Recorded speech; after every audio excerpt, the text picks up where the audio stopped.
doorashada 6 ka mid ah kuraasta golaha shacabka ayaa maanta la filayaa in lagu qabto magaalada Kismaayo. Cabdi Xaaji ayaa inoo faafahinaya. magaalada Kismaayo ee xarunta gobolka Jubbada Hoose ayaa maanta la filayaa inay ka dhacdo doorashada 6 ka mid ah kuraasta golaha shacabka oo deegaan doorashadoodu tahay deegaanada Jubbaland. guddiga doorashooyinka heer dowlad goboleed ee Jubbaland ayaa shalay soo gabagabeeyay diiwaangelinta musharaxiinta ku tartamaysa kuraasta 6 ah. kuraasta 6 ee maanta doorashadoodu ka dhacayso magaalada Kismaayo ayaa waxa ay kala yihiin Hoob 82 waxaa ku tartamaya Siyaad Aadan Iidle iyo Cabdirashiid Jira Qalinle. Hoob 108 waxaa ku tartamaya Maxamed Cali Cumar iyo Ibraahim Cabdulle Ibraahim. Hoob 113 waxaa ku tartamaya Seenab Cali Muganga iyo Marin Awees Jaamac oo ah wasiirka wasaaradda dekedaha Soomaaliya.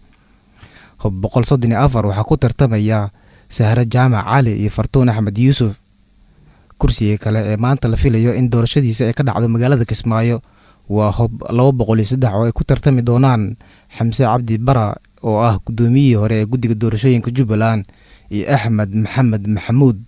kursiga ugu dambeeya ee Hoob 117 waxaa ku tartamaya Xasan Cabdi Ismaaciil Xasan Yare iyo Maxamed Faarax Maxamuud.